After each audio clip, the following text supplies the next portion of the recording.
नाजरीन आदाब, अजमत times news channel में आप तमाम का खैर मकदम। नाजरीन, कर्नाटका कांग्रेस के सीनियर रहनुमा मैसूर नरसमराजा असेंबली के एमएलए तनवीर सेठ ने आज काबीना में जगह न मिलने पर नाराजगी का इजहार किया। आज उन्होंने प्रेस कॉन्फ्रेंस में कहा कि मेरी तमाम उम्मीदें टूट चुकी हैं, पार्टी क़ियादत ने मेरा ये तमाद तोड़ा है। तनवीर सेठ के मुताबिक हाईकमान की जानिब से उन्हें 2.5 साल बाद काबीना में शामिल करने की यकीन दहानी कराई गई थी, लेकिन ये वादा पूरा नहीं किया गया। तनवीर सेठ ने वाजिब किया कि वजीरात के लिए न पहले दिल्ली गए थे और न अब जाएंगे। उनके मुताबिक उन्हें नजरअंदाज करने के लिए जिम्मेदारी रियासती सतह के कुछ कांग्रेस रहनुमा हैं। उन्होंने कहा, मुझे वजीर बनने से किसने रोका, इसका जल्द मालूम हो जाएगा। फिलहाल उनके हामी इस्तीफा देने का मुतलबा कर रहे हैं, लेकिन तनवीर सेठ ने कहा कि वो कारकुनों से बातचीत के बाद ही अपने अगले सियासी कदम का फैसला करेंगे।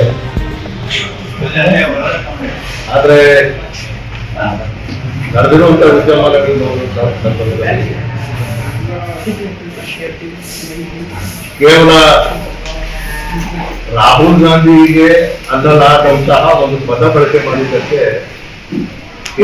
ಅವರಿಗೆ ತಕ್ಷಣದಲ್ಲಿ ವಜಾ ಮಾಡುವಂತಹ ಕೆಲಸ ಮಾಡಿದ್ದಾರೆ। ಬಹಿರಂಗವಾಗಿ ಪಕ್ಷದ ವಿರುದ್ಧ ಚಟುವಟಿಕೆಗಳನ್ನ ನಡೆಸಿ ಎಲ್ಲ ಕಡೆಯಿಂದ ಏನು ಮಾಹಿತಿ ಸಂಗ್ರಹ ಮಾಡಿಕೊಂಡು ಇವತ್ತು ಪಕ್ಷದ ವರ್ಚಸ್ಸ ಇನ್ನಷ್ಟು ಏನು ಒಂದು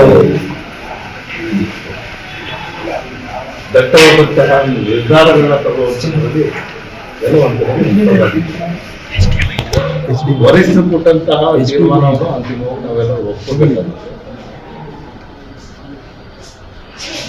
ಮೈಸೂರು ಪ್ರಾಂತ್ಯಕ್ಕೆ ಸಿಕ್ಕತಕ್ಕಂತಹ ಒಂದು ಶಕ್ತಿ ಅಥವಾ ಗೌರವ ಅದು ಸಿಗದೇ ಇರುವಂತ ಬೇಸರ ಕೂಡ ನಮಗೆ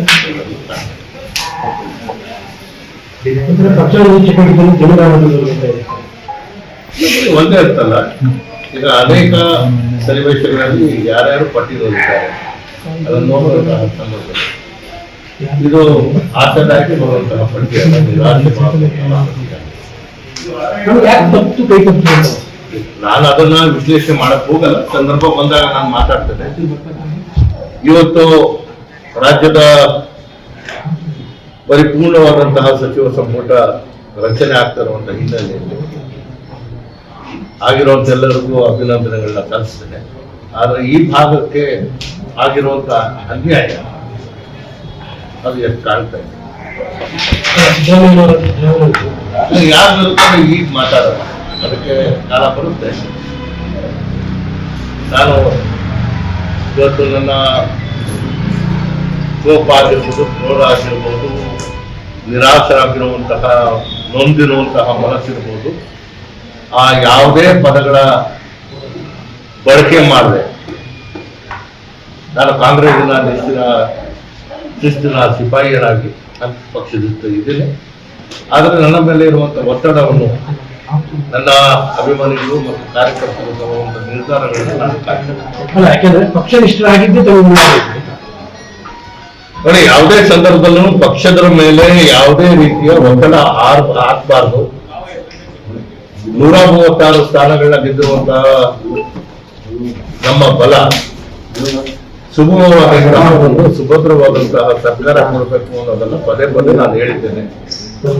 ಯಾವುದೇ ವರಿಷ್ಠರಿಗೆ ನಾನು ಒತ್ತಡ ಏರುವಂತಹ ಕೆಲಸನೂ ಮಾಡಿಲ್ಲ।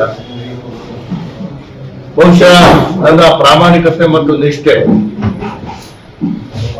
ನನಗೆ ಸಿಗ್ಬೇಕಾಗಿದ್ದಂತಹ ಗೌರವ ಸಿಕ್ಕಿಲ್ಲ ಅನ್ನೋದು ಬಹಳ ಸ್ಪಷ್ಟವಾಗಿ